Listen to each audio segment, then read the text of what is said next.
Um, Good morning, good afternoon, and good evening po sa inyong lahat mga kababayan sa anong dako kayo ng mundo. Sana po ay nasa mabuti kayong kalagayan. Ito po si Katinig, si Syong, nagbabalik po sa pagbablog. Hindi ko po akalain ako'y babalik pa pero hindi ko po kayang talagang makontrol at ikubli pang aking puot dahil po sa karumal-dumal na panggagahasa, katiwalian ng mga tulisan, mga kurakot, mga hangal, mga ungas, lahat ng masamang salita, pwede niyo po nating silang tawagin. Ang tinutukoy ko po ay ang mga politikong pasimono sa korupsyon sa ating bansa. Hindi na po tayo magpapaligoy-ligoy pa mga kababayan.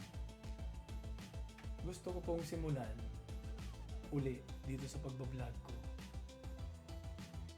yung katanungang sa kabila po ng lahat ng mga nangyari na sa ating bansa, sa bawat anggulo, titingnan po natin kung paano at natanong niyo po ba, ganito po, kung sino talaga ang utak ng pagpapahuli at pagpapatapon sa ating mahal na Pangulong Rodrigo Roa Duterte sa dahig. Natanong niyo na ba sa sarili niyo kung sino talaga ang nag-finance, ang nagpundar, ang nagpagulong ng proseso hanggat sa maikatuparan nila yung pagpapahuli kay Tatay Digong.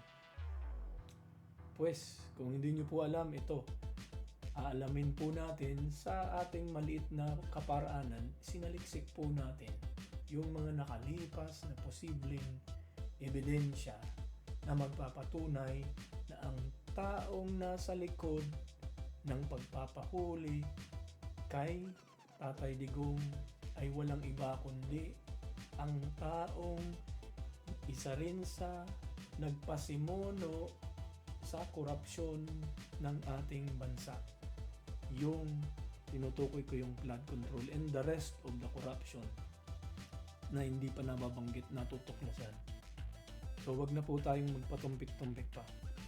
At ito ay ating sabay-sabay na tuklasin at ipapaalam ko po sa inyo sa pamamagitan ng video na nakita natin, na halungkat natin, lumang-lumang video na.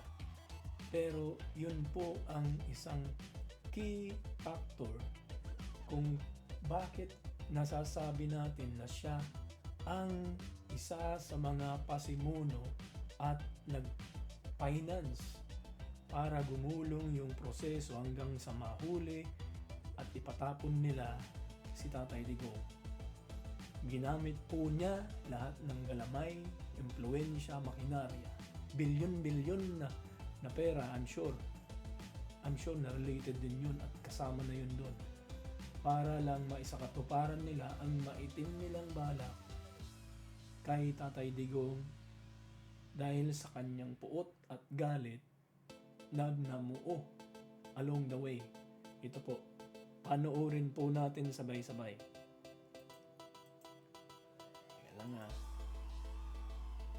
His promise to our people, President Rodrigo Roa Duterte helped us get back on our feet and recover fully from the devastating effects of Super Typhoon Yolanda.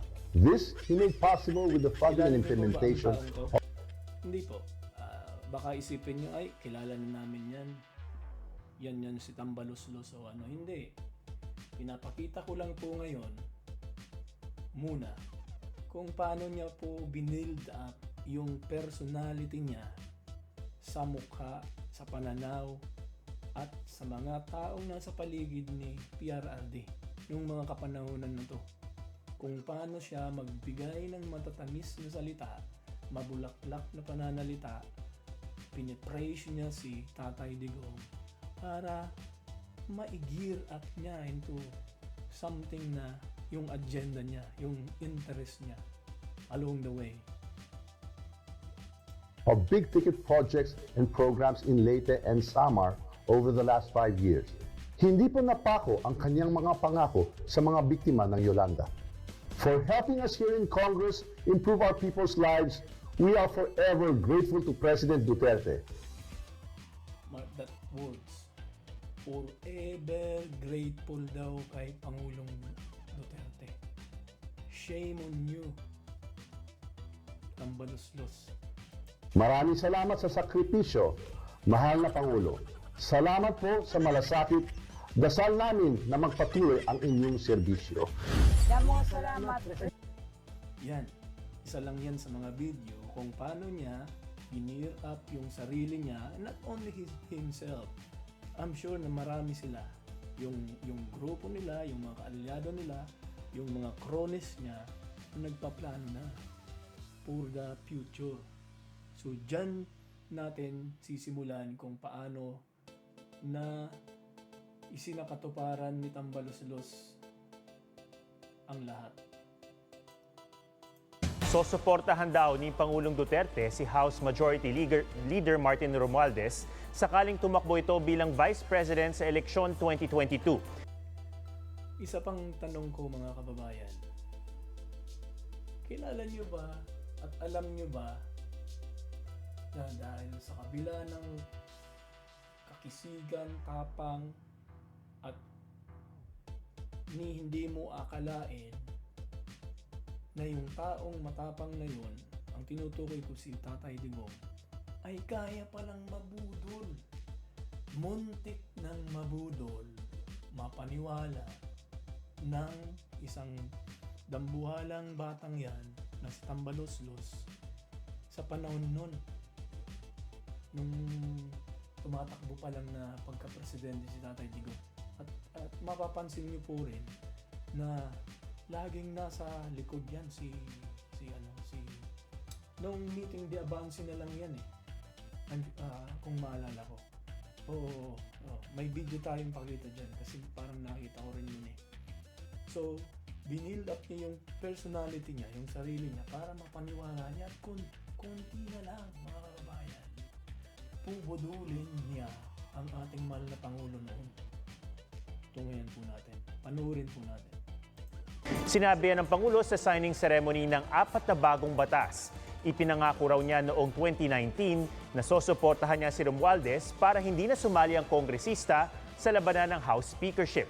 Nag-agawan sa posisyon sina Marinduque Representative Lord Alan Velasco at Taguig Representative Alan Peter Cayetano. Nagkaroon sila ng term sharing agreement. So, di ba mga kababayan, pinangakuan ni Pangulong Duterte na susuportahan niya itong dambuhalang bonding na to, si Tamba, para maging vice presidente sa susunod na eleksyon ng panahon na yun. Ibig sabihin talagang napaikot niya halfway to some extent yung ulo, yung kapapaniwala na paniwala niya si Pangulong Duterte. Kaya nag-come up siya ng ideya, ng interest na suportahan ko tong taong to kasi ganyan. Iba po mga kabayan. I can say, maybe we can consider it na nabudol nga. Ang original pala namang bubudol ay itong si Tambaluslos. Siya ang nasa likod ng mga pangbubudol na yan. Binubudol niya si Pangulong Duterte noon, napaniwala niya pa nga ng to some extent nga, to a degree, na sinabi niya to the point na ay susuportan natin si Martin Romualdez para maging presidente sa susunod. Pero nga, meron din siya obviously kasunduan, kompromiso, na wag na lang siyang tumakbo sa pagka-House Speaker o wag na siyang manggulo dun sa mga napupusuan niya. I mean, yun siguro kaya nagdesisyon si Pangulong Duterte na si Alan Peter Cayetano at si Velasco, si Lord Velasco, ang magsalinsinan sa salinhinan o swapping sa termino ng pagka-speaker noon. Di ba po? Nakuha nyo? Ganito lang yan. So, ibig sabihin, nakipag-usap si Pangulong Duterte kasi muntik nang mabudol na. O nabudol na that time. Kaya nagsuporta siya. Pero pinag-usapan niya, huwag ka nang mag-ano dyan kasi para maayos yung planchado, smooth ang takbo. Maging, huwag ka nang manggulo pero susuportahan kita sa pagka-vice presidente. At saka ginawa na nga lang siyang majority floor leader sa Kamara. Kalaunan, wala pang pahayag si Romualdez na naroon sa pagtitipon nang ianunsyo ni Pangulo ang suporta nito sa kanya. Nauna nang nagpasa ng resolusyon ng mga kapartido ng Pangulo sa PDP laban para hikayatin ng Pangulo na tumakbo bilang Vice President sa eleksyon. Pero hindi raw interesado ang Pangulo. Gusto na lamang daw niyang magpahinga pagkatapos ng kanyang termino. Kaya ang deal ko sa kanya ganito, huwag ka na lang maghabol dyan. And next election, which is just around the corner, if you run for Vice President, I will support you. Tumpak. And Nabudol po ang ating Pangulo nung panahon na yun. To some degree or extent na napaniwala, napaikot, na manipula ni Tambaloslos si PRRD. Kaya nagkaroon siya ng ganyang pronouncement, nag-come up siya ng ganyang pananalita. Imposibleng hindi seryoso si Tatay Digong, hindi naman yan magbibitaw ng salita sa harap ng kanyang mga kabinete kung hindi siya seryoso doon sa binitawan niyang salita. Nasusuportahan niya ang isang Tambaloslos na siya pala ang magiging utak ng pagpapahulit, pagpapatapon sa kanya sa ibang bansa. I will hold on that commitment. Pag tumakbo si Romualdez, wala ako. Pag hindi tumakbo si Romualdez, wala rin ako siguro. Pag tumakbo si Romualdez, I will support him. Yan ang pinangako ko. Hi, Majo. Sir, meron pa pang pwede mangyari na unexpected ngayon? Punta muna tayo dun sa isa na nakita nating video para patunayan ko lang po sa inyo na itong Tambaloslos na to yung panahon ng tawag mo dyan, eleksyon noong 2016, wala pa po yan sa eksena. Umeksena na lang yan nung dumating na prior to nung talagang kasagsagan na panalong-panalo na si Tatay Digong. Kaya tinansya na lang muna kung saan siya lulugar at sinong malakas. Kaya demonyo talaga tong si Tambang to. Nung alam niya na si Tatay Digong na biglang bumulusok pataas noon, so kaya ko lang pinasya. Ito po ang sabi nung mga nag-introduce sa kanya noon. Sa pagsaliksik po natin ay ito po ang mga nakita natin. Apollo Kibuloy to lead us in a prayer. Natin yung music, tayo na po siya. I have never... Nakikita nyo ho, nandyan sa harap ninyo ang mga senador. Actually, Jimmy, very, very Dito nila crucial. i-introduce Ang papel yung mga na tao. ginagampanan ng ating mga senador. Tama. Nandun- Dapat Dapat nandyan sila, yung mga iboboto natin, yun yung mag-aalaga Yes. kay President Duterte. And Ulitin you know, natin ha. Uulitin ko. Yung mga pangalan lang ha. General Importante Junicio ang Santiago. sinabi nito. Malaman. Francis Tolentino. Greco Beliga, Dante Liban! Sandra Cam, Rafi Alunan. At ang kaka, Yan. sanib lang sa atin, Kaka. Martin Romualdez. From the word kaka, sanib lang. Ibig sabihin, nung panahon na lang yon, sumanib ang isang dambuhalang bata na si Tamba. So doon nagsimula na yung pagmamanipula ni Tambaloslos kay Tatay Digong. Kunyari, nagmukhang tupa, maaming tupa sa harap niya para makuha niya yung loob ng ating mahal na Pangulo. Di ba?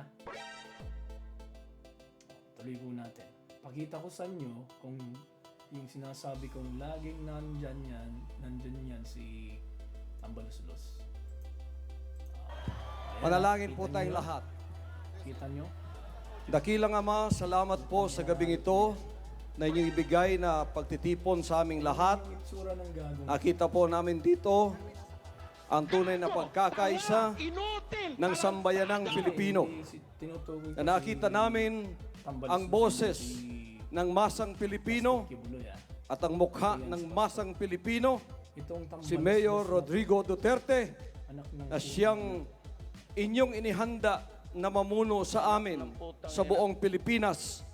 Mga 2 araw na lamang po yung itsura niya. sapagkat siya ay nasa inyong dakilang kalooban Akala na siya pala ang magiging punot dulo kung paano mapapatapo ng ating mahal na Pangulo sa ibang bansa at makukulong ng walang saysay.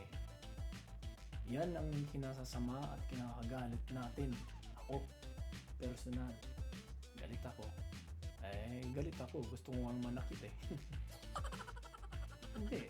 Nung nangyari yun, totoo lang talagang kung pwede ko lang puntahan at makilahok din ako, magbigay ng simpatya sa mga pangyayari, ay gagawin ko, pero baka hindi kaya.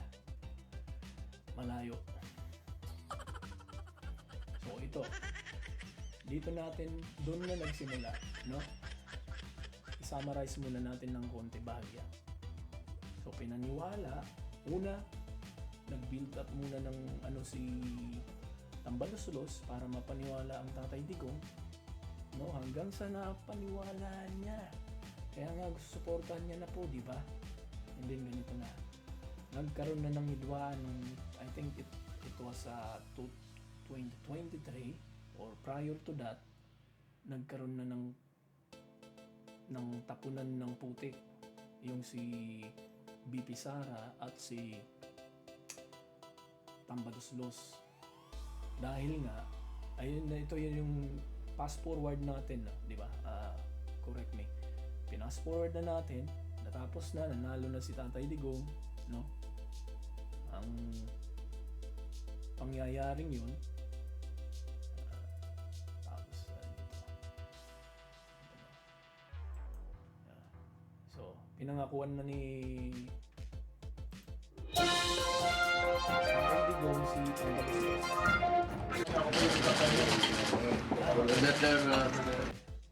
Pakita natin yan mamaya kung paano naman niya binudol si Pangulo.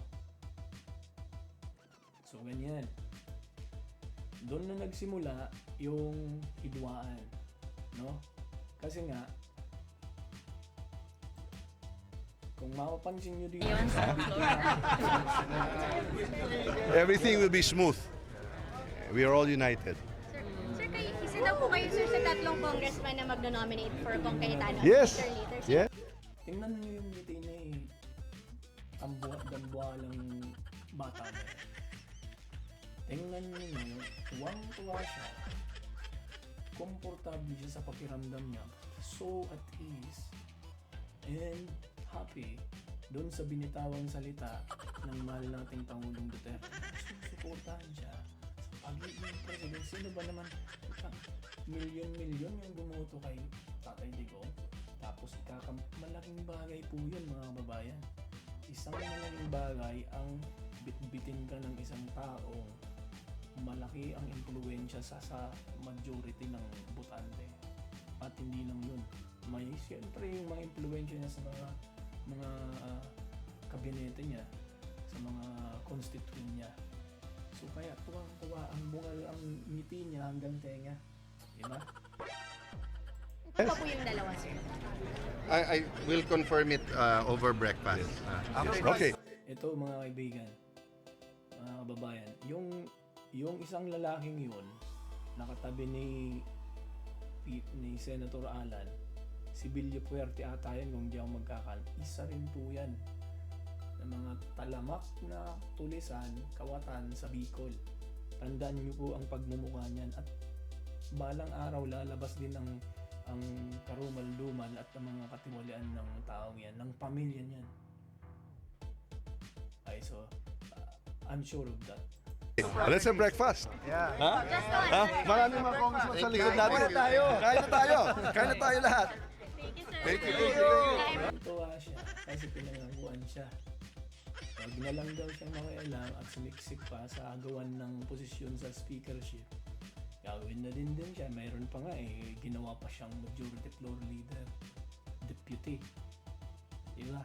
Ang laking hayahay yun sa kanya. And then, pinangakuan siya na maging vice president. Tangina. Gago! Tanga! Inutil! Tarantado! Tatay.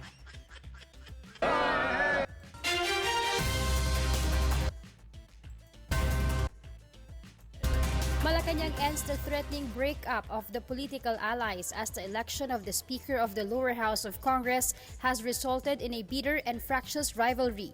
In a statement released by Chief Presidential Legal Counsel Salvador Ito naman, ito yung Batikana. I'm sure wala namang imposibleng hindi nyo kilala tong taong to. Si Salvador Panelo. Si secretary ni PRR noon. Ito mabagsik, matinik talaga to sa pag-aanalisa at pagbasa ng mga tao. Dito, sa video to, nakakita natin, papakita ko sa inyo na yung paano nagkaroon ng split yung mga grupo na siguro nagkaroon na sila ng duda sa isa't isa at dito na rin. Kaya hindi niya unang-una ewan ko kung maalala nyo nun, si VP Sara, sinusuportahan niya si speaker, si Tambaluslos noon na maging speaker. Pero nga, nagdesisyon yung mama niya at wala rin siyang magagawa, wala naman siyang posisyon nun nung panahon na presidente si Tatay Digong. So wala siyang magagawa, hindi sumunod. Talagang budol talaga sila nitong Tambaluslos na to. Isipin mo, mantakin mo na sinuportahan ni BP yung si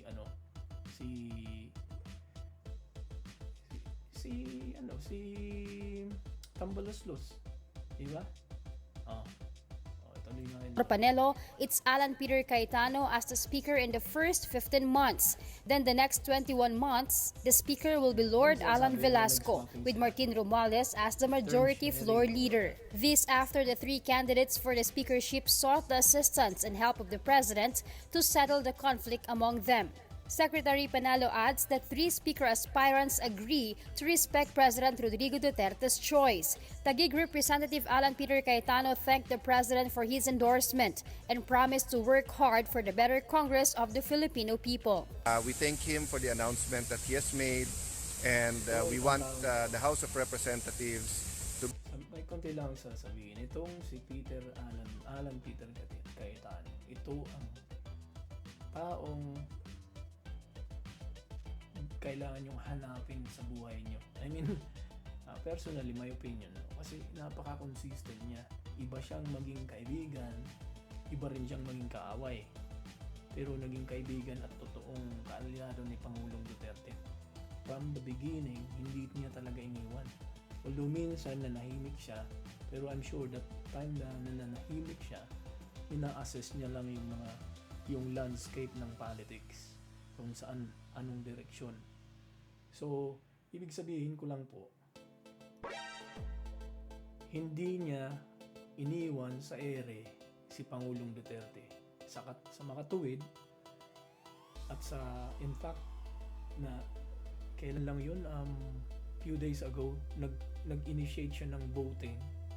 Siya ata ang nag-initiate kasi siya yung ang minority leader sa Senado. Nagkaroon sila ng voting, bla bla bla. At ang ganda napakita ko sa inyo yun, ang ganda ng mga binitawan niyang salita para lang maantig yung damdamin ng mga kasamahan niya sa Senado. At tagumpay, was successful. Di ba bumoto yung majority? At ilan-ilan lang po yung mga hindi bumoto na mga curly hair, sinto-sinto sa Senado. Yung 3 ata nag-abstain, ay yung 2, yung iba absent. Yung obviously yung 3 si Ontiveros, si Pinklawan na 2, si Kay Kumatching, at si wannabe Ninoy Aquino. Diba? Ito. To be the Congress of the people. Gusto na natin baguhin na mahal natin ang congressman natin pero galit tayo sa Kongreso. So good governance will always come first. According to Ron Munsayak, the head of public information of the PDP Laban, the party leadership will have a meeting soonest to discuss the developments on the speakership race. Nagsimula yung konting iringan ng grupo ng mga alyado. And then dito na. Dito sa video to mga kaibigan. Dito natin na makikita yung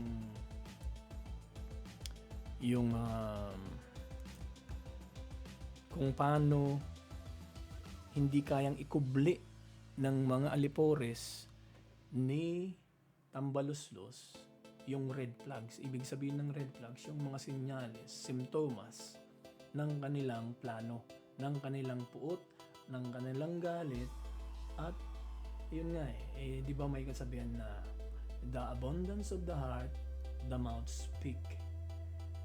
Yang isang Batikanong veteranong kawatan na yan na si Saldico, sa sobrang daldal niya, ikaw ba naman interviewin na ambush interview, no? Kaya lumalabas yung tunay na adhikain nila. Panoorin po natin. Talagang binubudulo tayo araw-araw. Siguro naman sa after 10 years or 6 years, alam na natin kung sino siya. Matalino po. Sinasabi ko palagi, matalino po ang Pilipino, ang taong bayan.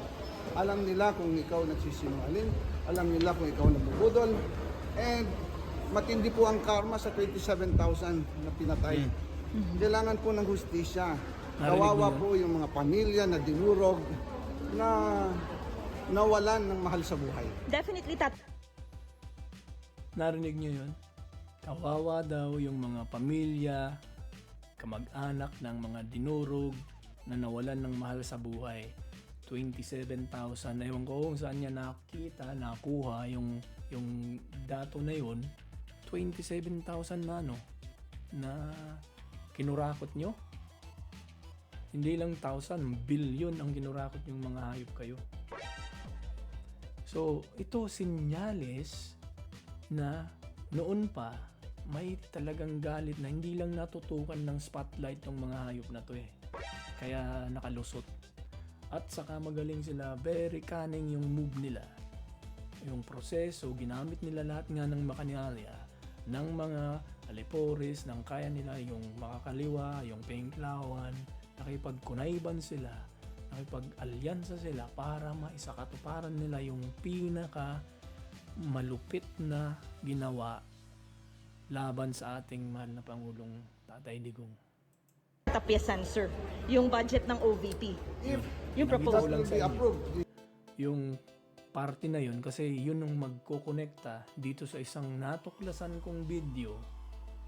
Yun nga ay sila yung may utak ng pagpaplano para ipadakip, ipatapon si PRRD. Ito pang isang bidyong to, dito na makikita natin yung galit at puot ni dambuhalang batang si Tambaluslos. Para sa mga Pilipino, maraming salamat. Unang-una, baka nahirapan naman talaga si President Duterte kasi yung plataforma, kaya nanalo siya, ay Nahirapan, samantalang hayop na to, nung unang pinakita kong video ay praise niya pa yung war on drugs ni Pangulong Duterte at lahat ng ginagawa ni Pangulong Duterte, pero dito putang ina. Diyan, itong pagmumukha nito, kung may mga kaibigan kayong ganyan ng pagmumukha, ay tandaan nyo, yan ang mga pagmumukhang hindi pwedeng pagkatiwalaan mga kababayan. Yan, lalo na yung mga taong hindi tumitingin sa mata pag nagsasalita. Yung payuko-yuko, tingin-tingin sa kung saan. Wag niyong pagkakatiwalaan yung mga ganyan. And based from my experience, personal experience.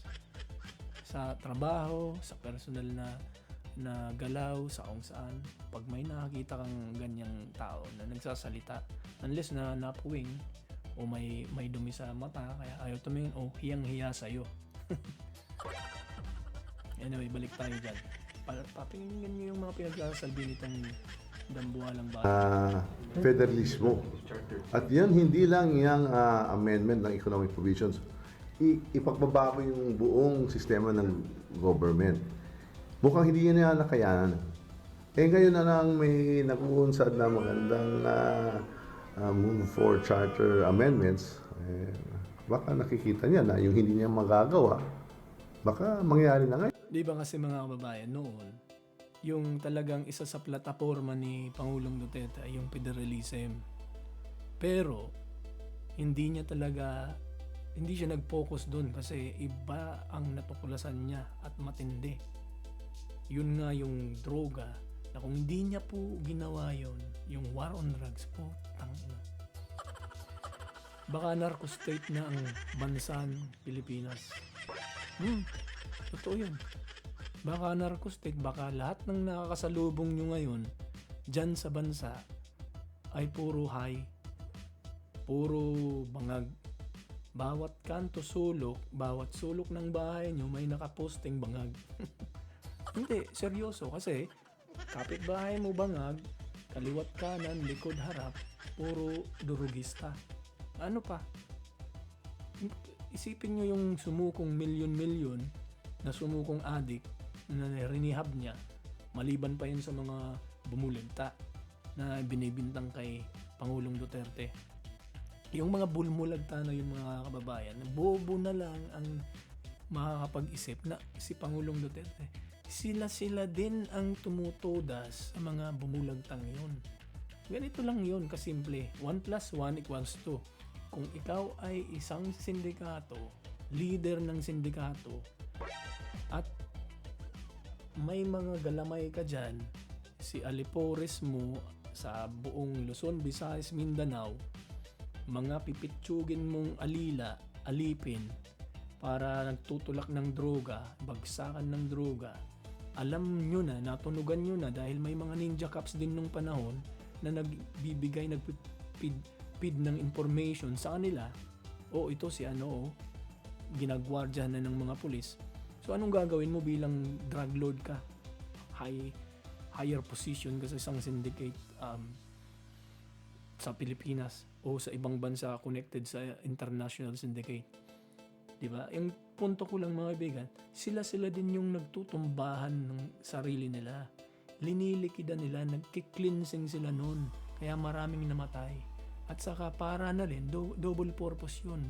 2 birds for 1 stone. Pinaktay na nila yung mga posibleng magchutsu sa kanila. Papasamain pa nila yung war on drugs ni Pangulong Duterte. Kasi palalabasin nila, lalagyan nila ng pupuluputan daw ng tape o ng masking tape, ilalagay sa bag, at kung ano-ano pang piyasko para ipaniwala, ipakita sa mga tao na si routine at extrajudicial killing daw yung nangyari. Diba? Kaya baka sinisiraan niya. Pero at the very least, yun ang sinasabi ko. Baka binubudol-budol din tayo noon. Diba? Kasi sinabi niya, yan ang basihan. Hindi kasi, yung budol na salita, sila yung nang budol eh. Pero ginamit nila yung sarili nilang termino. Hindi nila termino yun. Ginamit nila yung terminong tinapon sa kanila, pabalik sa mga nagtapon sa kanila. Kung sabihin, wala silang karapatang gamitin yung budol na. Kasi sila yung budol eh. Itong tambalos-los na to. Kung bakit siya naging presidente, wala naman siyang ginawa na maayos. Sinabi din niya di ba? Pinag-usapan niya kanina, drugs. Imagine niyo yung pagmumukha kamoks nito nung nasa likod nung meeting di avance. Akala mo maamong tupang hindi makabasag ng pinggan ang hayop na to. Ngayon, putang ina. Anak ng putang ina. Bigyan daw siya ng 3 buwan. 6 na taon eh. Ang daming drugs pa rin. At yung nangyari, Paano yung droga, no? Hindi maubos-ubos kasi sinisira nyo. Hindi, di umano. Yung mga imbak nyo, kayo din yung mga naglalabas para hindi sakatuparan yung isa sa mga plataforma ni Tatay Digong na tapusin ang droga sa Pinas. ang dami ng pinatay. Kaya Pinatay? Sinong pumatay? Yun ang tanong. May magic ball ba kayo? Crystal ball ba kayo para makita nyo na si Tatay Digong at mga matitinong pulis ang tumira doon? Hindi. Mga ninja cops at mga involved din sa sindikato ng droga, yung mga nagtirahan doon at naglikida, nag-cleansing sila. At double purpose nga yun. Nag-cleansing sila, pinasama pa nila ng imahe ng war on drugs ni PRRD. mag-isip-isip na lang muna siya. I say those who are in glass houses should not cast stones. Baka hindi niya alam na marami siyang kakukulangan, di ba? At sa pamilyang Duterte, siguro konting galang naman sa ating mahalang presidente at saka pamilya niya. Yung pahalano naman ninyo, ginalang naman kayo, di ba? Masyadong maaga naman ninyo yung gusto pagbaksak isang rehimen ng President Ferdinand R. Marcos Jr. Very popular siya. And he was elected with a bigger mandate than the former president. Kaya igalang naman natin yan. Yan po ang mandato ng taong bayan ng Pilipinas. Thank you. Pinabulaanan. Yan. So, malinaw po na talagang nagsimula dun sa pangbubudol ni doon nagsimula yung ibig sabihin yung galit ni Tambaluslos kay Tatay Digong. Dahil binudol niya, akala niya mapapasakan niya yung posisyon ng pagka-vice presidente, pero hindi nangyari, hindi niya nakuha yung speakership, hindi rin siya naging vice presidente. Di ba? Kaya ganun na lang ang galit niya kay PRRD. Kaya nagkaroon sila ng grand plan para makagante at maipatapon nga si PRRD sa ibang bansa. Ito naman, i-connecta natin tong dalawang ulupong na to. Tingnan mo yung pagmumukha. Parehas na parehas po sila ni Tambaluslos. Yung mga itsura nila nun na akala mo yung mga may konting pa lang, hindi yung sungay nila dyan eh. Pero akala mo yung mga nagkukunwaring anghel sa harap ni Tatay Digong. Pero demonyo pa lang ang mga hayop. Mga tulisan na to. Philippine. Tingnan mo. Itong taong kakilala niyo. Si Boning Mirmelia. And you will not regret it. Sorry, ito. Basta tulungan na ninyo ako dito sa, alam mo, gusto talaga na ito. The way people are receiving is not because I am mine. Yung nila ako kilala before this campaign. Kaya ito group effort nga to eh, yung sinabi nila. Itong sinabi ni John Vic. It was a group effort. Talagang pinagkaisan nila si Tatay Digong. Simula kay sa ako, ang malinaw pa sa sikat ng araw para sa akin. Ewan ko sa inyo. Nasa inyo yan kung maniniwala kayo. Pero ipag-connect-connectan nyo yung dot. Connecting the dot from the beginning till now, along the way, until now, until that such time na nahuli si Tatay Digong, may malaking porsyento na si Tambaluslos talaga ang simula sa pool, utak, sa pagpaplano para maipatapon si Tatay Digong. Dahil sa personal vendetta niya, that is included and considered as well. Dahil nga pinangakuan siya at hindi natupad yung pangako. Nag-expect yung tao eh. Naniwala. Nabuking yung kaululan niya, yung pagmamanipul, yung pangbubudol niya kay Tatay Digong. Nabuking. Kaya hindi binigay sa kanya lahat. Hindi siya naging speaker, hindi siya naging vice presidente. At saka hindi rin po natin matatanggal sa picture yung pinsan niya, obviously. Ibang angulo naman yung titingnan natin doon. Pero ang tao talaga galit sa bilog. Parang walang ginawa niya sa bilog. Kaya mas huwag. Ang makikita ko yung sigaw na light sa ako. So, yung up emotions yun na walang nagawa. Sa deteriorate yung social aspect ng governance, traffic, pinapahirapan ka. Yun ang hindi maintindihan ng bakit walang solusyon.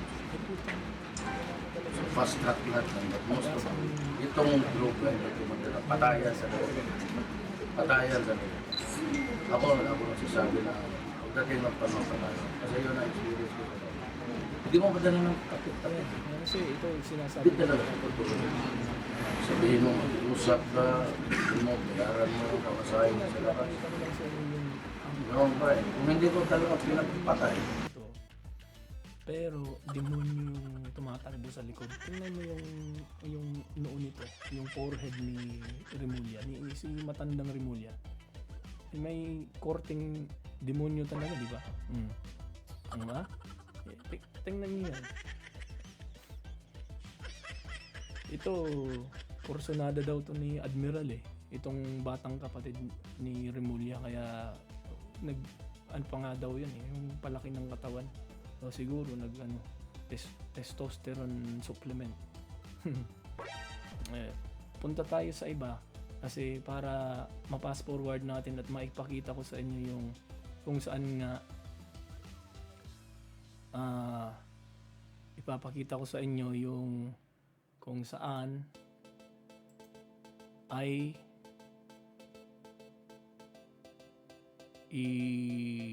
nabuking yung plano ng mga tambalos-los na to. Ito po. Pinabulaanan ni na Congressman Elizalde Co at isang mataas na intelligence official ang aligasyon sa kanila ni Senator Ronald De La Rosa. Di raw totoong kinausap nila sina House Speaker Martin Romualdez at ilang dating opisyal ng PNP para sino talaga ang may utak ng pagpapahuli, pagpapatapon kay Pangulong Duterte. Ang senador at si dating Pangulong Duterte sa ICC. Nasa frontline ng balitang yan, si Marian Enriquez.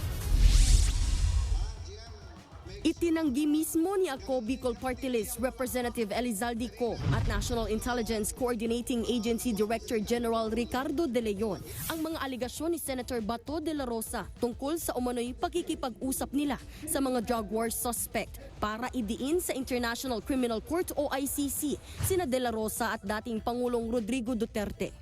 Ayon kay Congressman Co, ilang buwan nang nakaraan nang magpunta siya sa townhouse ni House Speaker Martin Romualdez. Naabutan niya roon si dating CIDG Chief. Take note, nagpunta sa townhouse ni dambuhalang bata na tambalos-los. Si right hand niyang kawatan na si Saldico. No? Obviously, close sila, so pupunta, magbibisita. Much more, bibisita dahil may dahilan. Continue. Major General Romeo Karamat Jr. na isa sa mga drug suspect ng ICC. Narinig daw ni Ko na sinabi ni Karamat na handa siyang isiwalat ang lahat ng kanyang nalalaman tungkol sa extrajudicial killings sa kondisyong itatalaga siyang PNP chief. Pero tinanggihan daw yan ni Romualdez. Yang mga anggulo na yan, yung naratibo na yan, pwede nilang baguhin, dagdagan, magsinungaling. Yung kasing mga kababayan, yung isang bagay, para maging kapanipaniwala, it should be half truth and half lies. Pero majority lies. dadagdagan lang ng konting katotohanan sa istorya para yung mga ototo, gullible na mga kababayan natin, sad to say, na marami pa rin hanggang ngayon, kaya nagkakagani-ganito ang sitwasyon ng bansa natin dahil sa kanila. Hindi naman kasalanan lang ng mga politiko yan. Kaya sana maging ma-educate na natin matulungan natin yung mga kababayan natin. Anyway, mapapalayo tayo. So yan, pwede nilang baguhin yan. Sino ba naman nang aamin na ako si Saldico, pumunta ako sa bahay ng aking best friend na si Tambaluslos para i-meet up yung isang nag-aambisyong maging chief PNP. Yun lang? Siyempre, dadagdagan nila ng kasinungalingan. Tuloy po natin.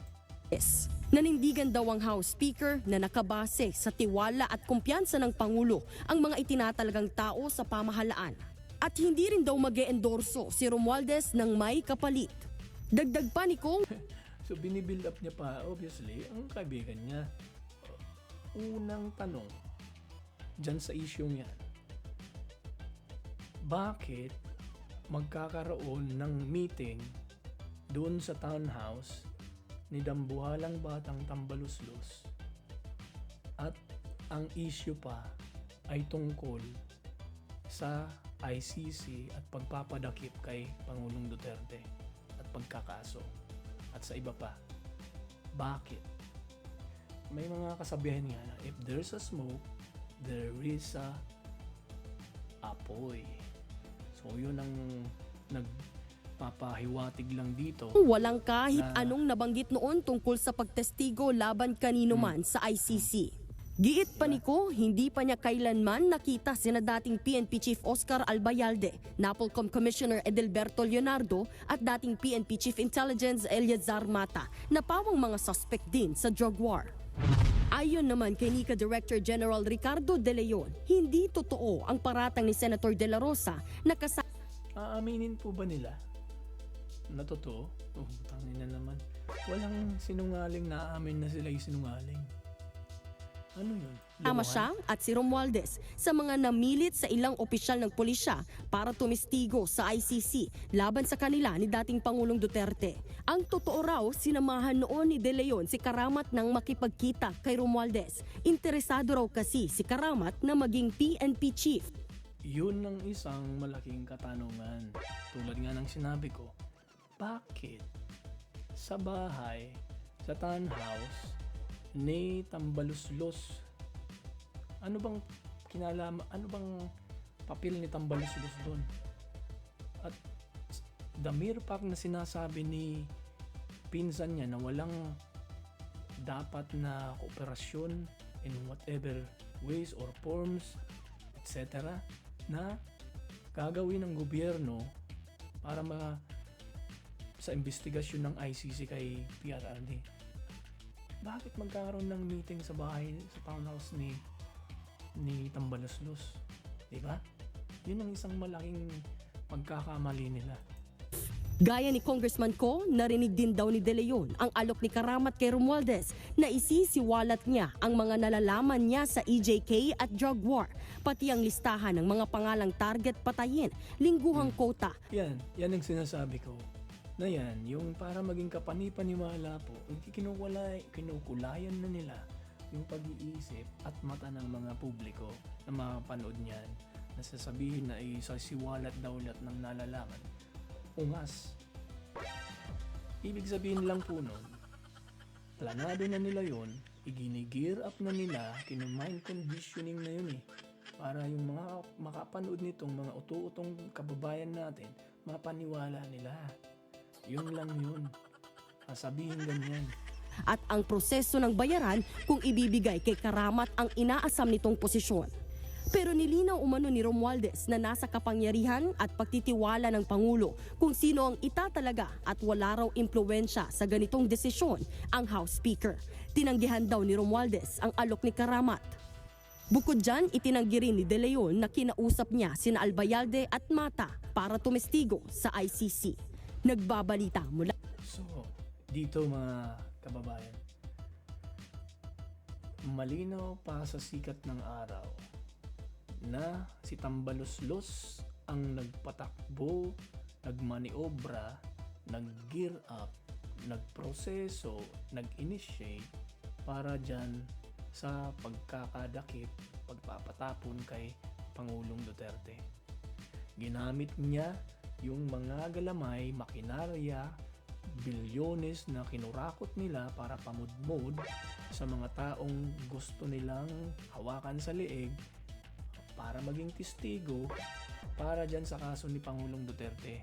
At kasama na dyan yung mga makakaliwa, yung 3 itlog na bugok dyan sa Kongreso noon na si Franz Castro, si Raul Manuel, at yung isa pang si Brusas ba yun? Yeah, tama. At marami pang mga alipores na buhayang hinawakan niya sa leeg para patakbuhin, paghulungin yung kaso. At di ba nagkaroon pa nga ng tricom, quadcom, mga animal na yan. Wag niyong kakalimutan yung mga demonyong nagpatakbo nun. Nagpa-tricom, quadcom pa sila. Lahat sila, karamihan, ay dapat barbecuein eh. O, di ba? Yan po ang sinasabi ko na talagang si Tambaluslos binubudol noon si Tatay Digong, buti na lang hindi natuloy. Kung hindi, baka naging vice presidente pa ang gagong yan. So, hindi na niya ginawang vice president, hindi na ginawang speaker. Kaya nagtanim ng sama ng loob ang gago. Pinagplanuhan si tatay para makagante. Diba? Yun na yun. Diba? Oh, ito. Ito naman yung kung paano magsinungaling. Sa Villamor. Lahat po yun. Lahat sila. Wala pong naiwan. Walang naiwan. Okay. And was that the plan from the very Yes, beginning? from the very beginning. What was, and who was really on top of this? Kayo ho ba? Because during the press conference of the president, it was you and the Tingnan yung pagmumukha nitong gagong to.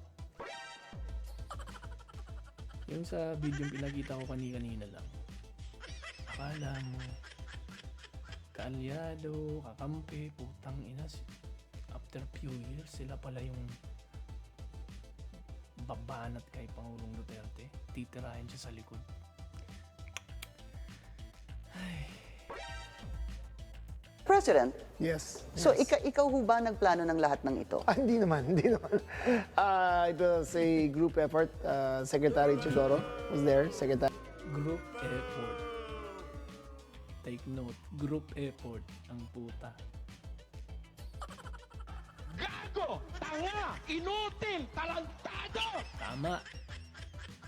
Cool ka lang, Brother Eli. Secretary Anyo was there too, and the president and I. So hindi naman ako. Ako lang ang natira last man standing doon sa Malacanang. Kasi Secretary Chidoro was working out of his office sa Camp Aguinaldo. Secretary Anyo, of course, his specialties. Yung Secretary Anyong yun, mga kababayan, di ba, isa rin kabinete ni Pangulong Duterte. Traidor din yung inayupak na yun. Isa sa mga traidor at naging party pa ng group effort ng mga ayot. Anak ng putang ina. His intelligence, so he was gathering all the information in his source, in his location.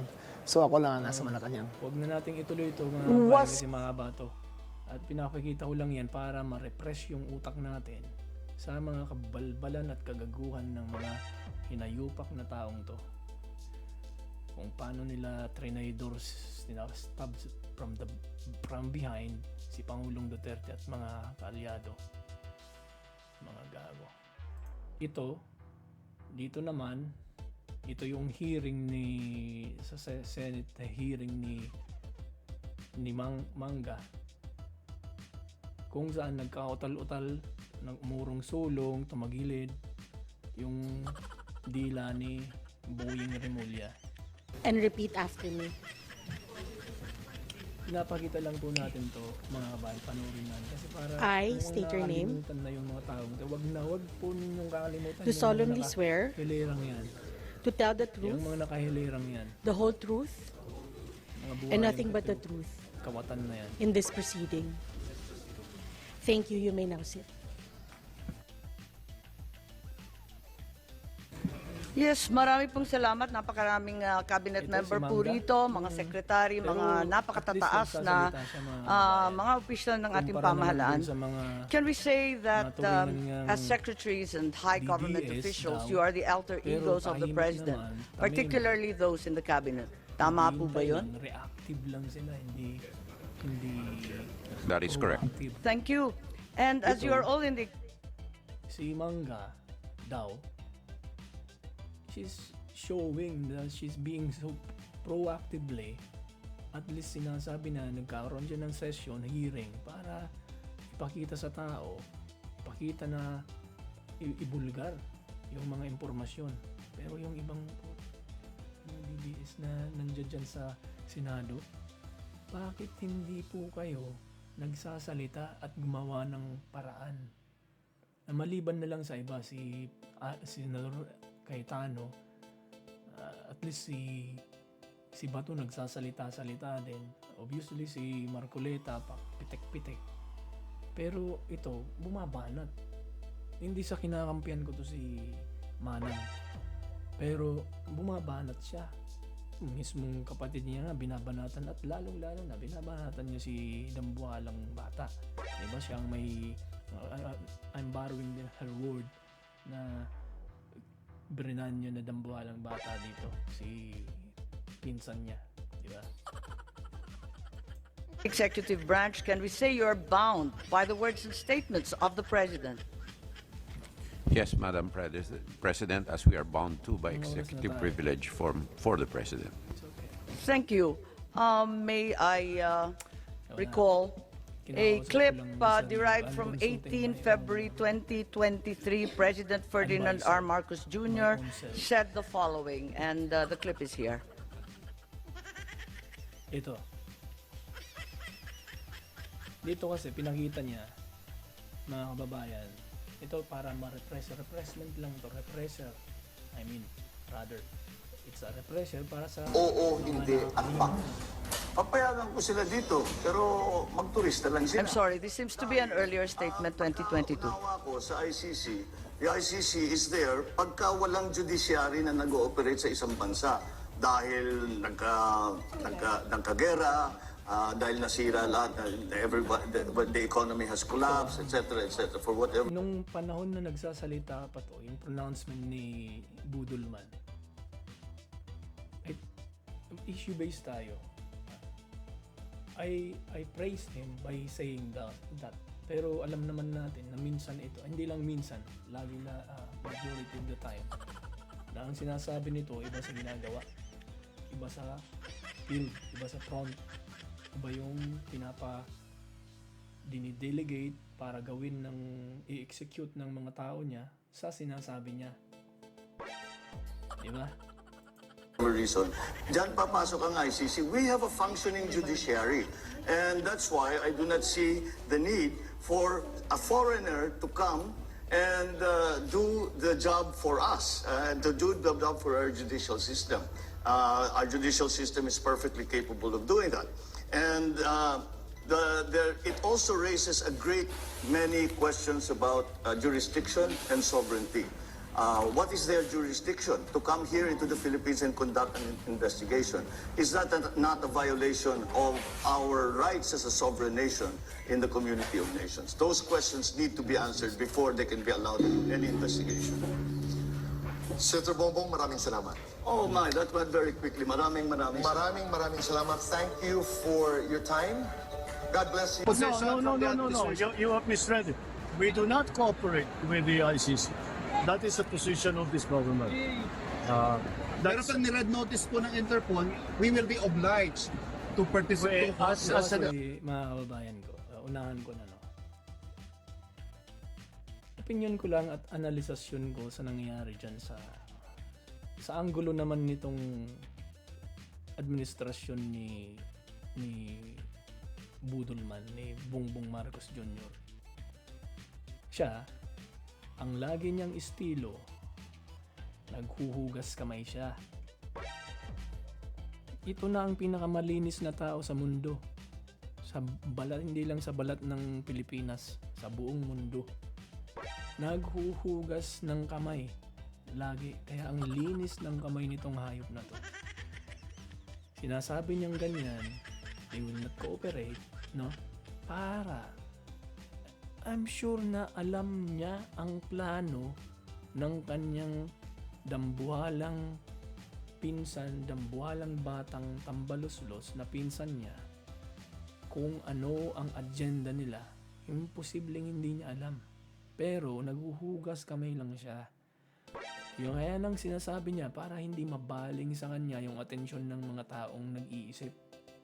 Ibig kong sabihin, yung mga mulat na taong tulad ko, yes, nag-iisip tayo, inaanalisa na, hindi yung masabihan lang tayo ng kung sino, ng mga vlogger kung sino.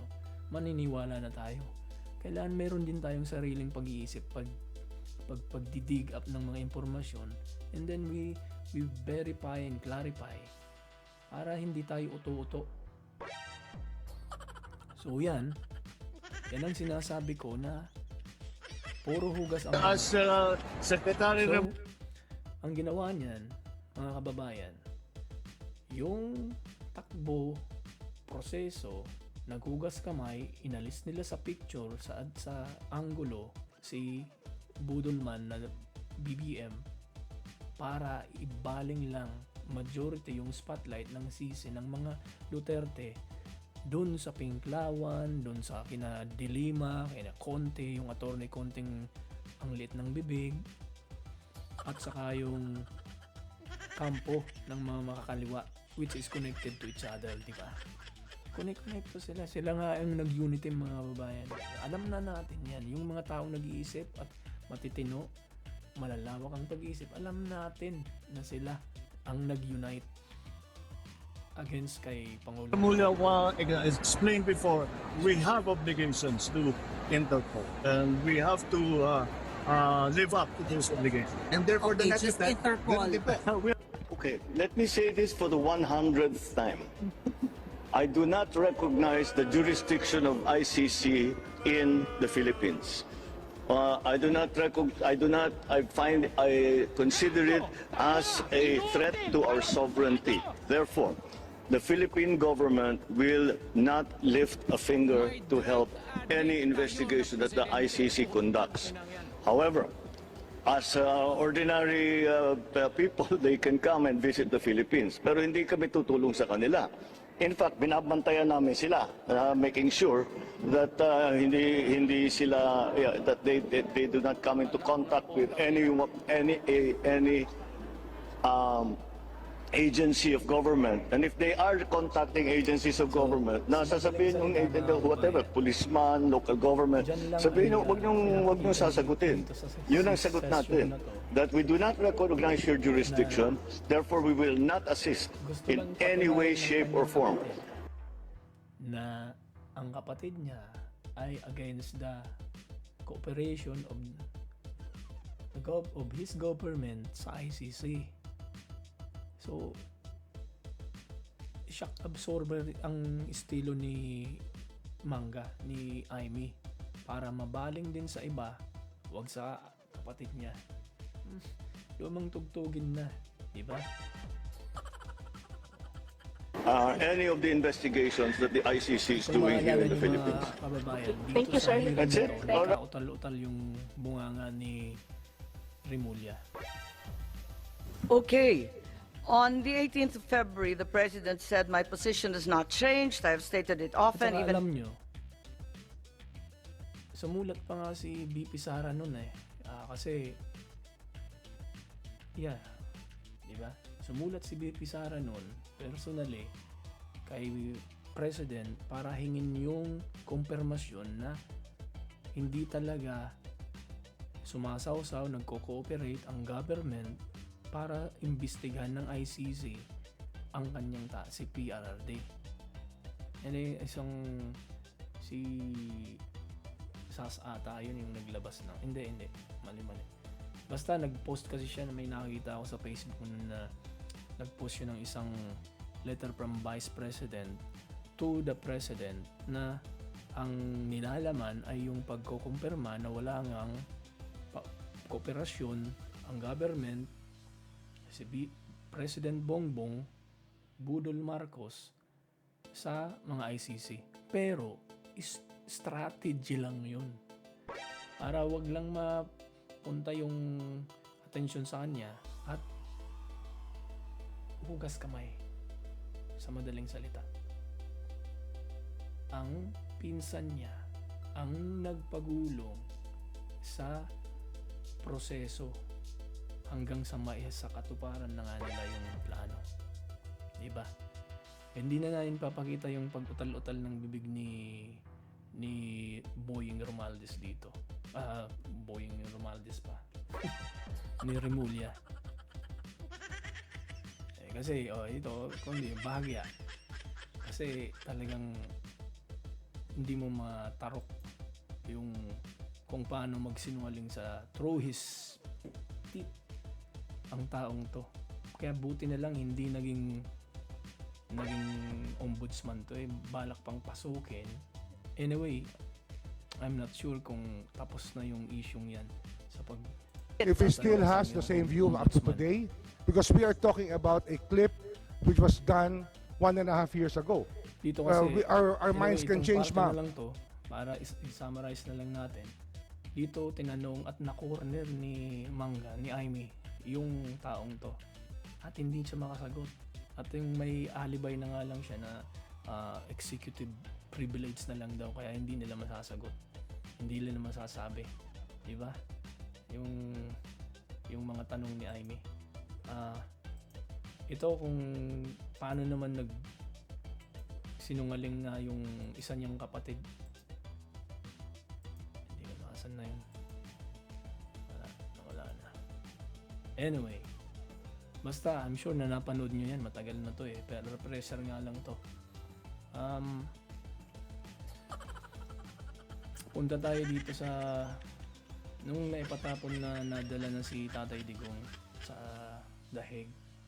Dito, I am the presiding judge of the pretrial chamber 1 of the court, and my name is Julia Antoinella Mortok. Now, I would like to speak to you, Mr. Duterte. I'm speaking French, but you are receiving interpretation of what I'm saying in English. I understand that you are at ease in the English language and that the interview yesterday at the detention center was conducted in English and that you did not deem it necessary to request interpretation into any other language during this interview. This said, I would like firstly to confirm your identity. Could you provide us with your full names, please?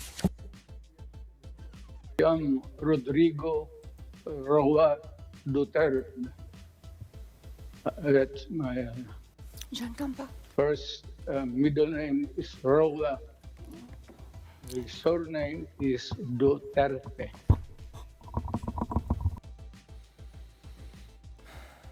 Ang bigat sa pakiramdam na mapanood uli yung itsura ni Tatay Digong dito, mga kababayan.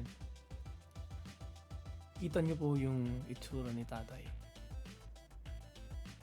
Ako, opinion ko lang po ito. Bahala rin kayo sa sarili niyong opinion, mga kababayan ko. Pero ang talagang sa galit ni Tambaloslos, siguro ang marching order nila, dead or alive. No? I am not saying na papatayin si Tatay Digong na babarilin, not literally na ganun. Pero isipin nyo yung pressure, yung harassment na ginawa nila. From Hong Kong, nag-travel si Tatay Digong, di ba? Natatandaan nyo po yun? Bumagsak siya sa Pilipinas, doon inawangan, hinuli, dinetain, illegally detained, nang walang due process, di binagyan ng oras, hinadlangan yung mga proseso para hindi sila ma-delay sa pagpapatapon nila. At alam naman natin na talagang planado yung mga isa sa katuparan nilang madilim na balak. Nandun yung eroplano naghihintay, ora mismo, no? Kaya talagang minadali yung attack dog nilang si Torre. Wag na wag niyong kakalimutan ng hayop na yan. Dahil hindi na magbubura sa istorya ng Pilipinas, kasaysayan ng Pilipinas, na siya ang isa sa dahilan kung bakit napunta at naitapon si Tatay Digong sa ibang bansa. Gago! Tanga! Inutil! Tingnan lang, Talantado! Brother Eli. So, tingnan nyo yung itsura ni Tatay. Alam nyo po, alam naman natin na si Tatay Digong ay hindi talaga po nagsusuot. Ayaw niyang magsuot ng ganyang klaseng suit ng damit, pananamit. Imposibleng gugustuhin niya yan.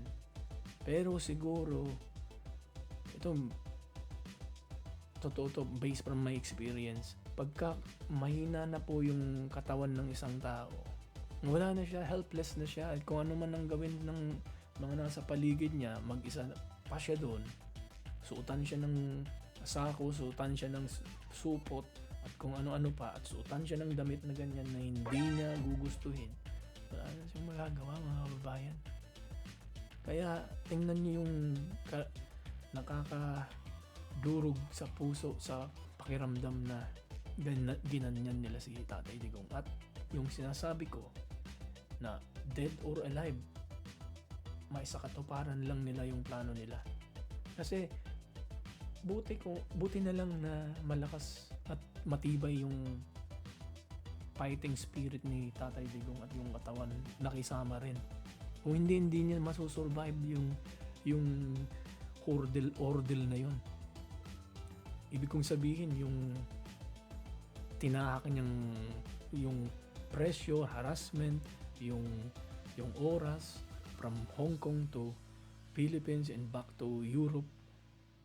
Ang haba sa edad niya, sa medical condition, underlying condition niya, imposibleng buti na survive siya, nakasurvive siya, mga kababayan.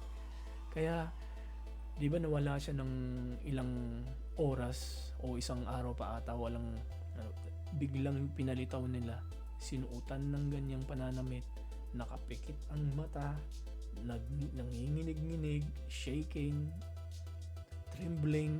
We don't know kung anong nangyayari sa kondisyon niya dyan, kasi siguro hindi pinainom ng gamot para iharap lang sa publiko, sinuutan ng damit na ayaw, pinagsalita, linagyan ng headphone na yan. Kinawawa nila si Tatay. Kinawawa nila, mga babayan. Huwag na huwag po nating kakalimutan ang punto, ang panahon na yan. Sa kasaysayan ng Pilipinas, ginawa nila sa isang presidente yan. Sa isang matinding nagsakripisyong presidente. Sinakripisyo ang sariling kaligtasan, ang buhay niya, ang pamilya niya, para lang sa Pilipinas, para lang huwag maging narco state ang Pilipinas. Pero ginanyan ng mga gago. At saka yun lang nga ang galit ni Tambaloslos na ako, sa akin lang, siya talaga ang may utak. Maniwala kayo sa hindi, pero nasa inyo yan.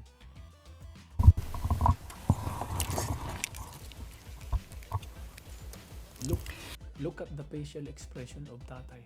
He's having that tremor na sinasabi pag involuntary movement yan ng parte ng katawan. Ibig sabihin he's undergoing something health condition. Alam naman natin na marami siyang sakit, pero ginawawa, buti nakasurvive siya dyan sa mga oras na yan. Ginawawa nila. Merci beaucoup. Kung namatay si Thank Tatay, you very much. What is your date of birth? Again, importanteng panoorin at i-repress natin. Can we request that the question be repeated? See that expression na medyo umiling yung mata ni Tatay. It could be an involuntary movement. Pero siguro, dahil bingi si Tatay Digong, siguro ang lakas-lakas ng sound ng headphone niya, kaya napailing siya. Siguro sa sobrang lakas talagang, kasi malay natin yung treatment sa kanya, hindi na natin alam. Siyempre yung mga puta, kung alam nyo lang yung existing na racism sa ibang bansa, yung discrimination it's rampant. Pag iba ang kulay mo, expect mo na makaka-experience once in a in an occasion na hindi mo ina-expect yung taong yun, akala mo sa harap mo ay ang bait-bait pero racist. I'm not saying that all of them are racist, pero majority.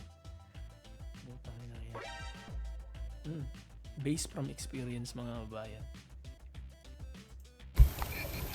I don't think he heard it. Thank you. Repetition from the English booth. What is your... Kasi gumanon siya di ba, napailing siya ng kontat, yung mata napapikit. Kahit nakapikit na, napapikit pa rin si tatay. Kasi siguro yung sound ng music, nung headphone niya. Your date of birth? Yes, thank you very much, Counsel. I was asking quite simply of Mr. Duterte what his full names were, and then I subsequently asked him what his date of birth was and what his place of birth is. Is that all right, Counsel? Yes. Of course, I give. My birth month day is March 28, 1945. I was born in the province of Leyte in the Philippines.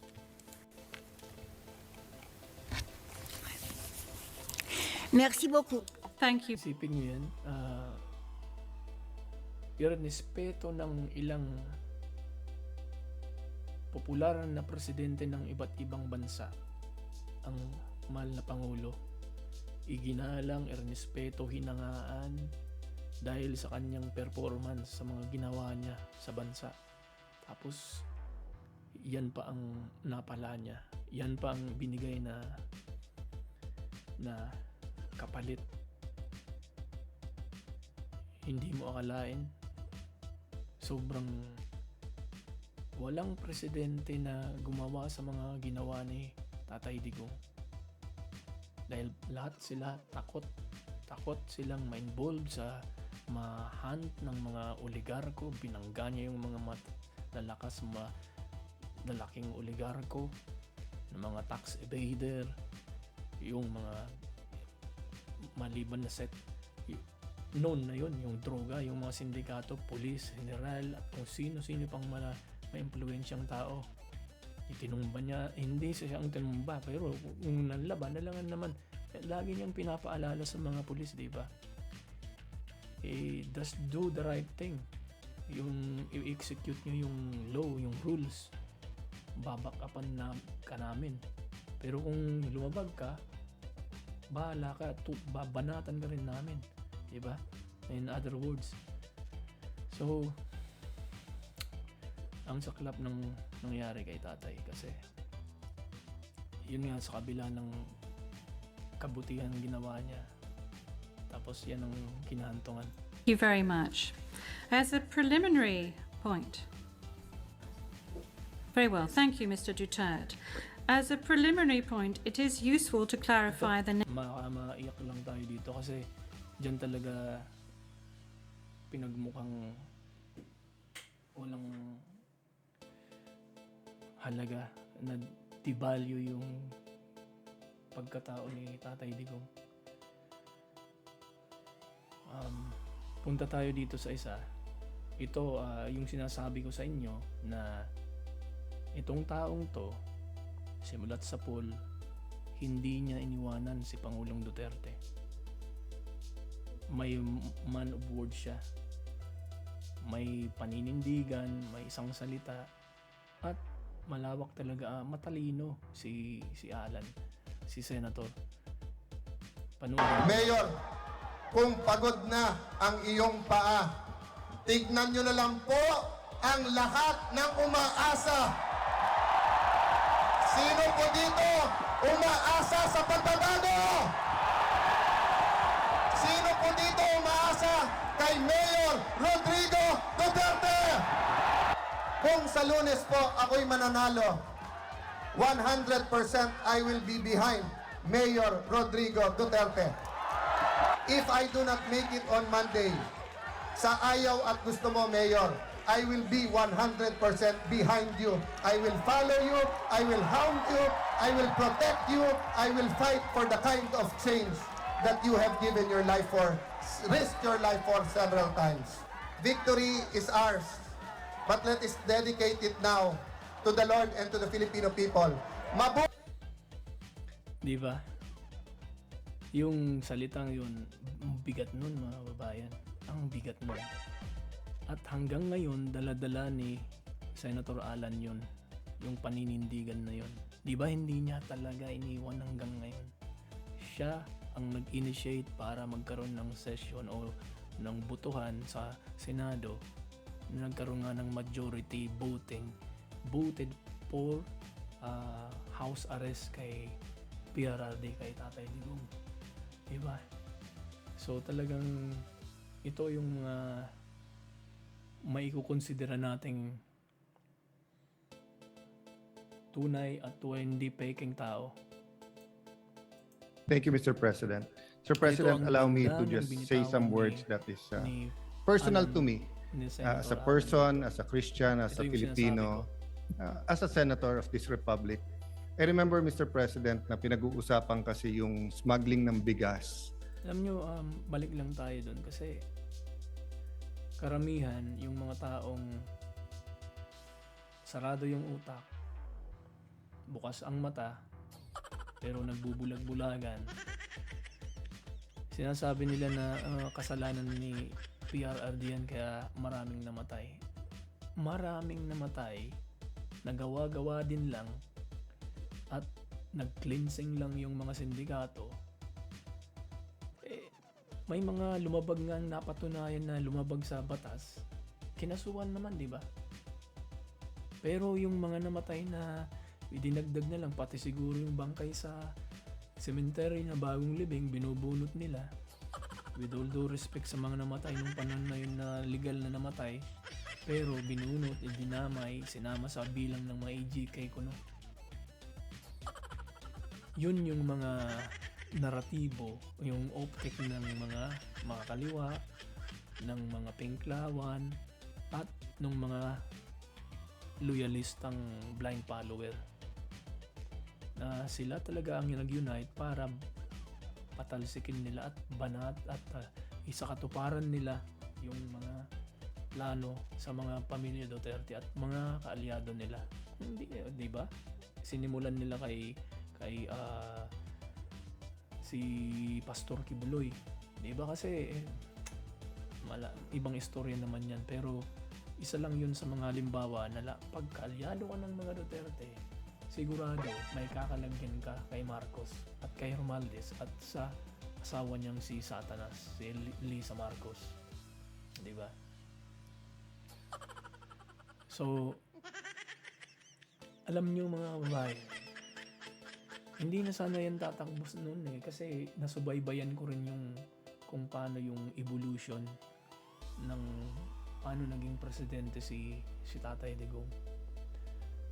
May papakita ako sa inyong video na magpapatunay na talagang yung tunay na revolusyon na nangyari, na gusto parating mangyari ngayon, ay nangyari noong 2016. Yun talaga ang tunay na revolusyon. People power yun. Nag-unite yung tao, talagang hindi tinantanan, hindi tinigilan, kahit na ayaw ni Tatay Digong na lumaban, maging presidente, pero pinus nila. At malinaw naman yung plataforma ni Tatay Digong. Unang-una doon, yung war on drugs. And he's so honest and bold and vocal na sinasabi niya na pagka lumabag kayo, may kakalagyan kayo, bubulagta kayo. Huwag niyong labagin ang batas. Diba?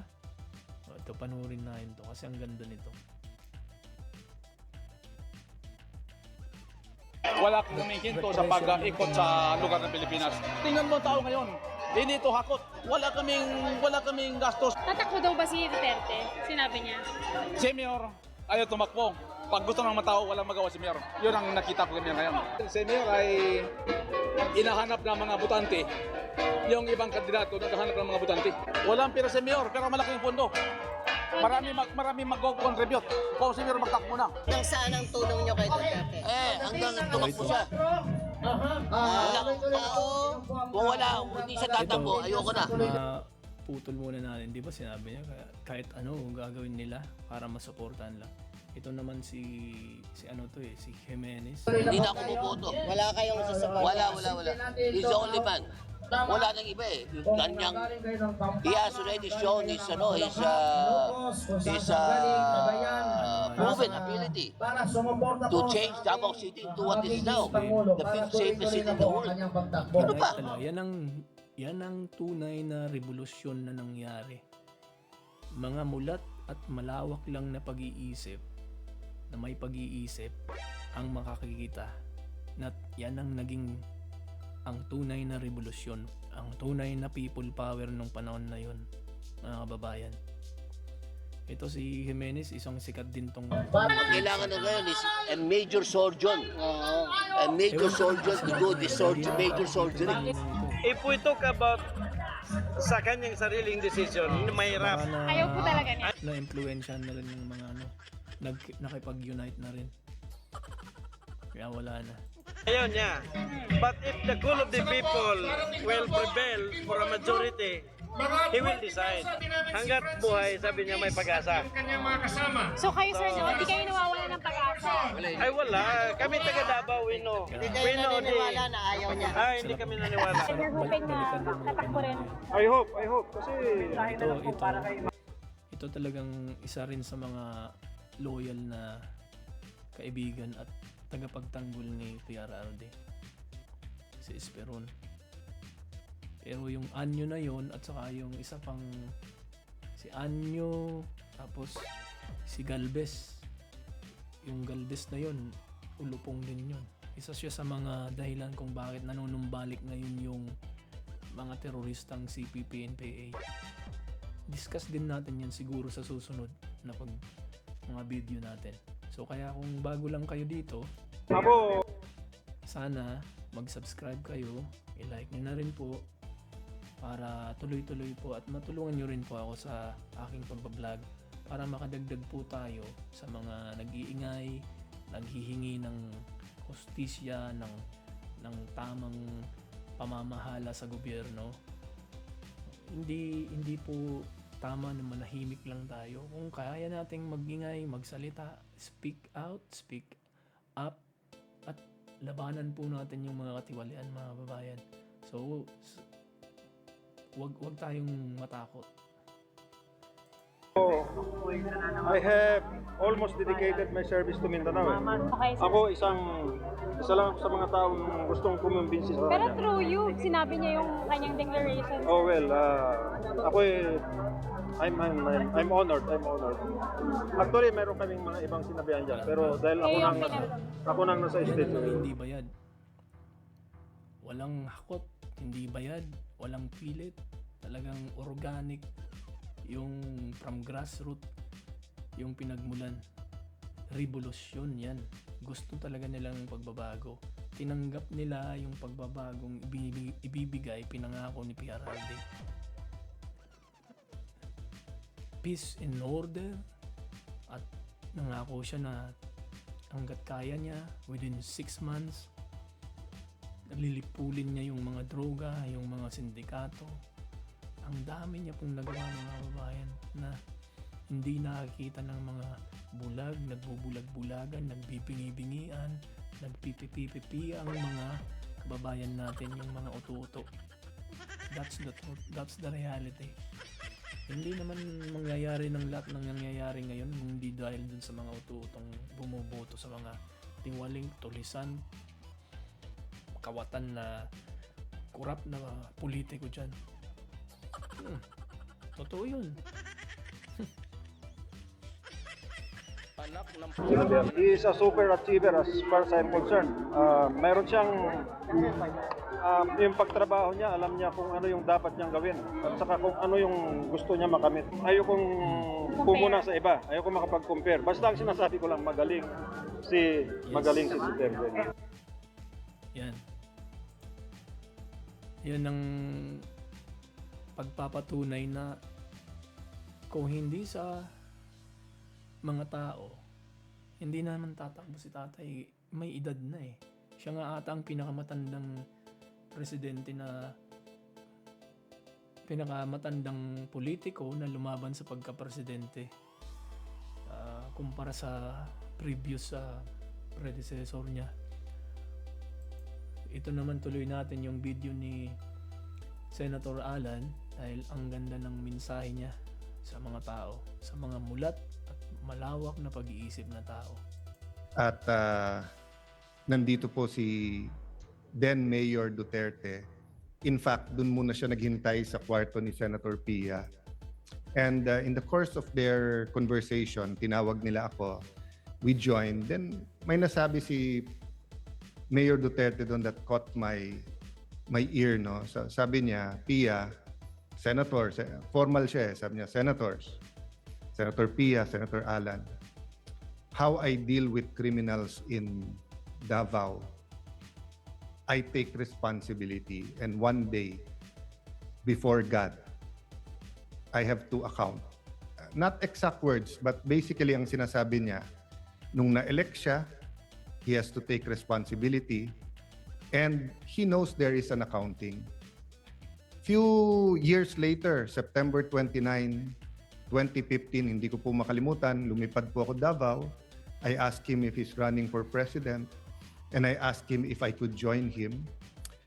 He took a piece of paper, he drew yung mga graduate ng PMA, police, and then pag nagiging colonel, nagiging militar, and then he started talking about corruption and how drugs corrupted the law enforcement, and then how it will spread sa judges, sa politicians, etc. No? Long story short, after that night, instead of asking him to run, sabi niya hindi siya tatakbo, or instead of asking him if I could run as his vice president, lumabas na lang sa bibig ko na if you run, I will be for you. If you choose me, I will campaign with you. If you don't choose me, I am now committed to you. And as we say, the rest is history. There's a lot of things that we have to account for. There's a lot of truths that have to be uncovered.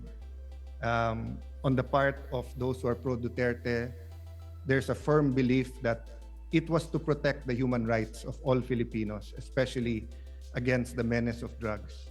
On the side of some human rights activists, tingin nila this is some deranged maniac who just wants to kill everyone. So, yun yung extremes. But I remember, I think a year, 2 years ago, I met a pastor, nagkwentuhan kami. Then he said a prayer, then he told me, you know, Alan, God wants you to know that Duterte is not as good as how his supporters describe him to be. But he is also not as bad as how his detractors want him to be or describe him to be. The point is, Mr. President, we can go back and forth about history, but the wheels of justice is moving, whether here in the country or in the ICC. Having said that, I know 3 things. 1, you are presumed innocent until you're proven guilty. And all human rights activists will say, yung tunay ha, hindi yung nagkukunwari na human rights activist. Ang sasabihin po, yung humanitarian treatment. Meron po kasing nagsasabing human rights activist pero siya, bakit siya? Hindi niya binigyan ng due process at pinatay niya. I can't help but remember people like Rene Sagisag who stood tall here in the Senate na kahit anong baho nung kaso o nung issue, pagtingin niya dapat may magtanggol, pagtatanggol niya. Di ba? Kasi sabi niya, they deserve a lawyer. No matter how you think they're guilty, etc. So there are a lot of human rights activists we should and we can and we should pay tribute to. But my point is this.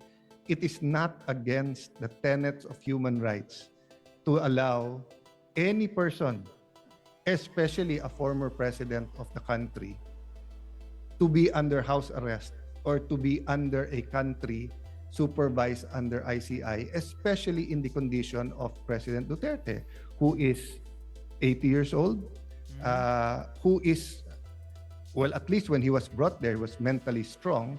I don't really know how he is now. Pero Mr. President, I mean, tayo, magkakasama tayo nung pandemic. You were Senate President, I was Speaker, Senate Majority Leader, was Majority Leader. Grabe po yung lungkot nung sa bahay, opisina ka lang. We were still holding office, pero can you imagine how President Duterte is coping now?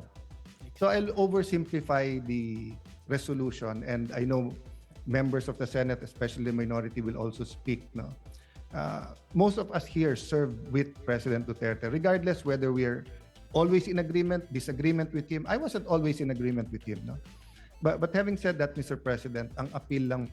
Cut lang natin. Masabi ko lang, this is very important, mga kababayan. Yung binitawang salita at sentimento ni Senator Alan. He wonder how PRRD is coping now with all the conditions, medical condition, health condition that he has. Kasi yung realidad kasi, mga kababayan ko, ito base sa aking experience dito. Pag yung edad mo, yung mga alaga namin dito, ikukumpara ko kasi mga 80 years old, 90 years old, sa care home, sa isang kwarto. Oo, alaga nga po sila. Nabibigyan ng pagkain 3 times, 4 times, 5 times, whenever they like to eat. They will have food available. Yung damit, lahat ng material na bagay nandoon. Pero ang isang wala po sa kanila ay yung intangible. Ibig sabihin, yung emosyon, yung pakiramdam na hindi niya nila nakukuha, yung naibibigay ng pamilya nila kasi hindi nakakadalaw, hindi nakakapunta, hindi nakakapag-usap. Kaya nga, napakaswerte pa rin ni Tatay Digong kasi maraming nagmamahal sa kanya at yung pamilya niya non-stop.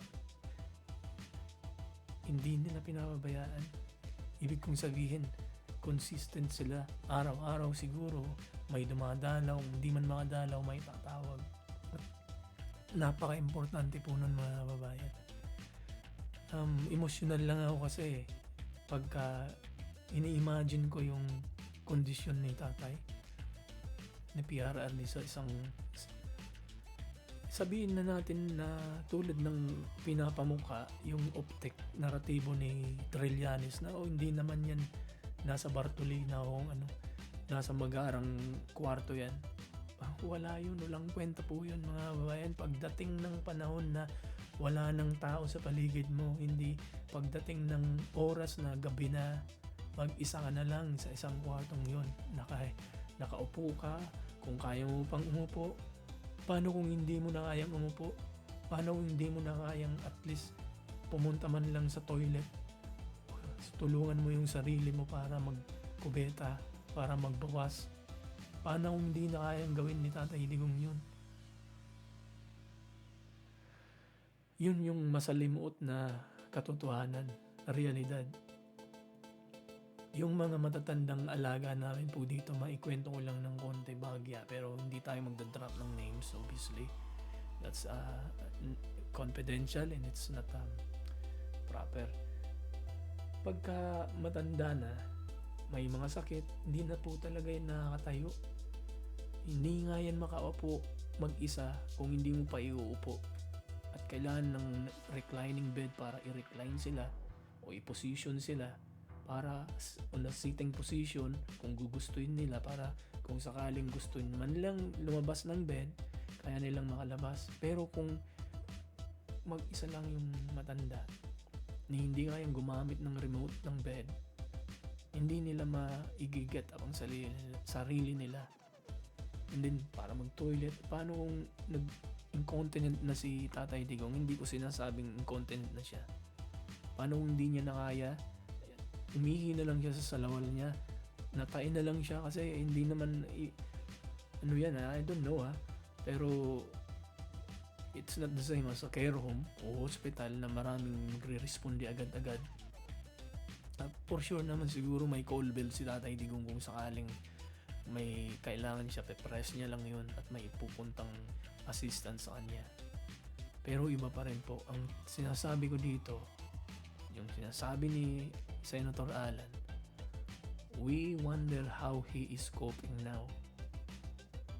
Sa edad niya, sa sakit niya, hindi na nga natin alam kung anong itsura niya. At isang araw, babalitaan na lang tayo ng mga personnel dyan sa ICC nag-aalaga sa mga nakadetain dyan na nag-collapse yung matanda, hindi nakayanan, nabagok yung ulo, natumba.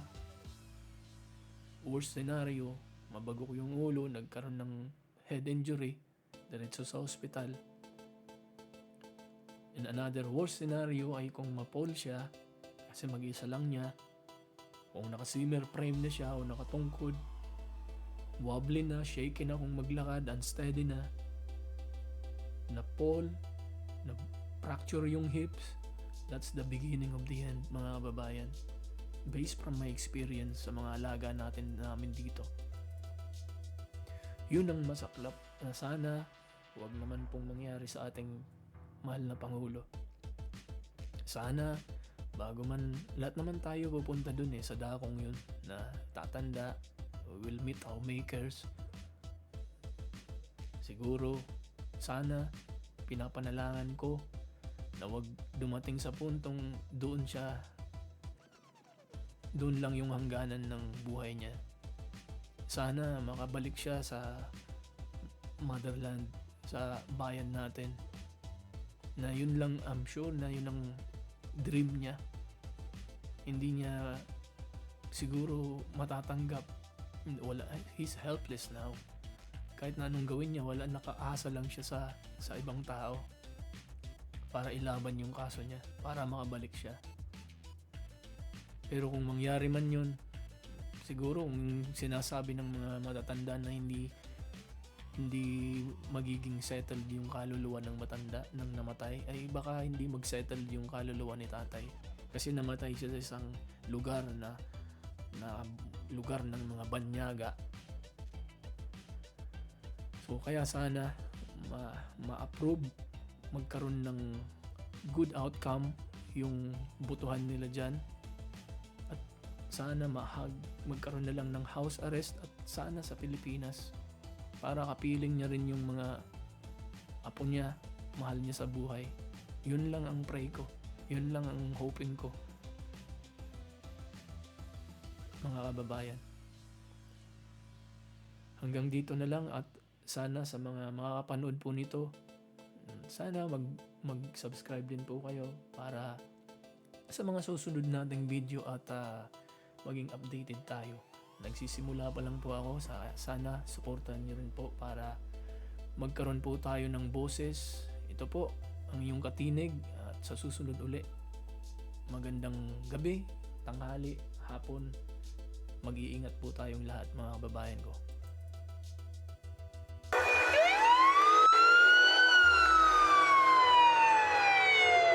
My God, I hate drugs. Drugs and criminality must stop. Kasi galit talaga ako. I am mad. No excuses. Hindi ko masikmura. I'm very sad na may maraming mga police sa gobyerno na involved sa drugs. Itong mga bugok, I'd like to name publicly. There are so many validations. General Marcelo Garbo, he was a protector of the drug syndicates in this country. General Vicente Lu, who is now the mayor of Cebu in one of the municipalities of Cebu. General Diaz, the former regional director of Region 11. General Pagbilao, former regional director in CRDO. General Tinio, former QCPD director. Would like to talk to them, but certainly I would expect the police commission to do their thing.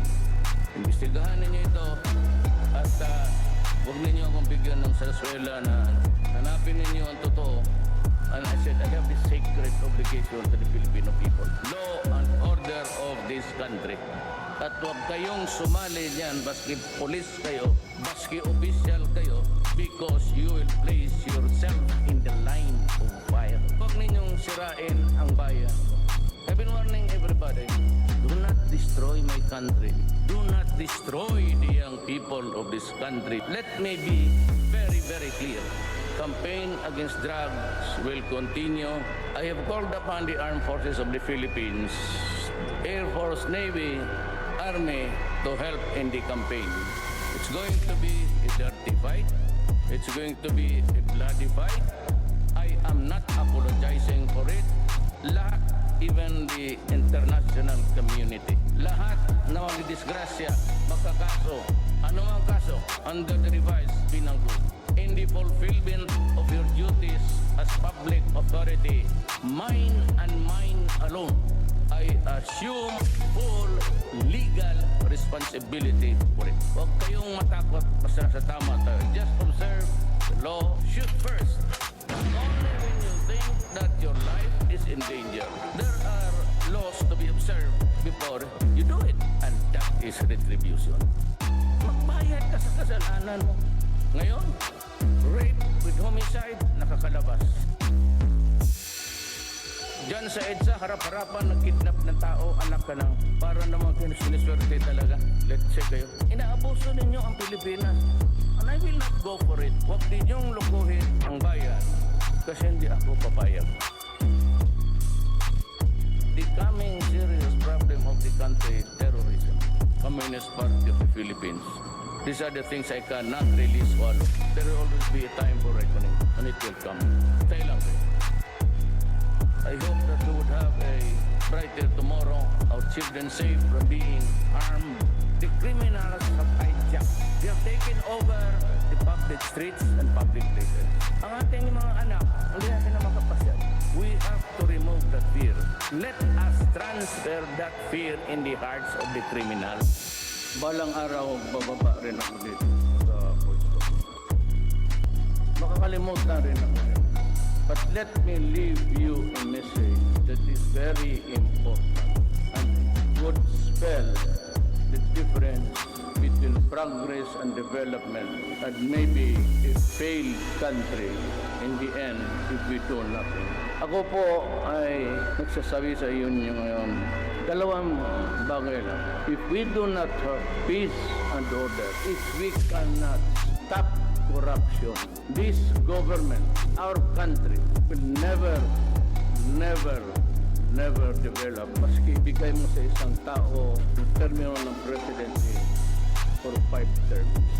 Pagpagulong pa tayo after me, or it worsens after me. At if we cannot stop corruption, kawawa talaga